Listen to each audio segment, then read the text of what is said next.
Good morning. We've been looking at faith and how faith manifests itself in various ways through the lens of Hebrews 11 and through the characters that Hebrews 11 highlights. Over the next few days, we're going to look at Abraham and how Abraham is highlighted in Hebrews 11. And along the way, we'll see Sarah and some of the people that were kind of around that time. But at first, Abraham.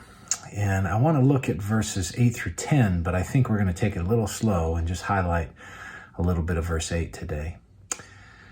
By faith, Abraham obeyed when he was called to go out to a place that he was to receive as an inheritance. And he went out, not knowing where he was going. Abraham was called by God, and he went, and he didn't know where he was going. It was a call into a realm of ignorance. It's one thing to go to a place of familiarity. It's another to go to a place or to be called to a job or to be called into a situation where you have very little knowledge about anything that can come. That can be quite intimidating.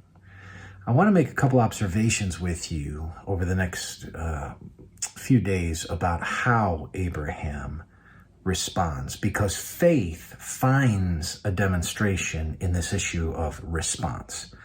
Faith is an active idea.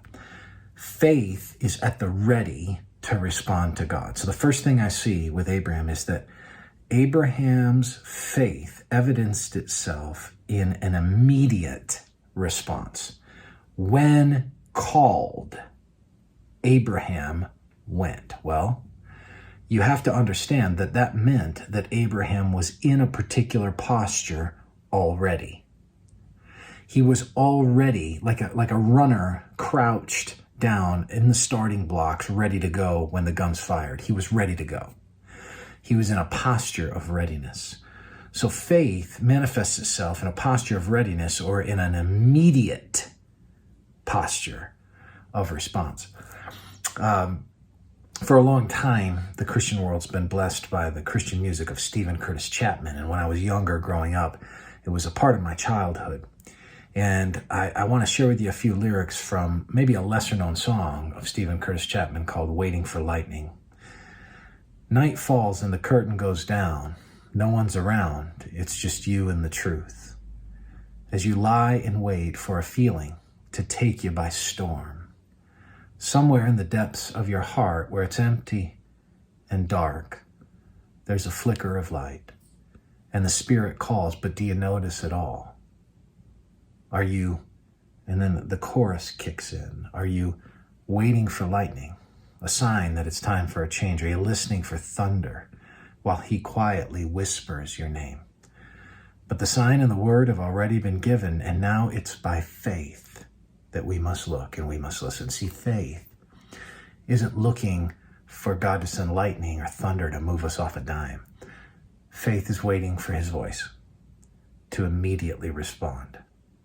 So my counsel to you is be in a position in your life where you are listening to God, where you are open in your heart to him, where your heart is postured towards him, where your eyes are focused on him, so to speak, where your spirit is ready for him to ask you to do something. And then when he does, do it and don't wait. May the Lord bless you.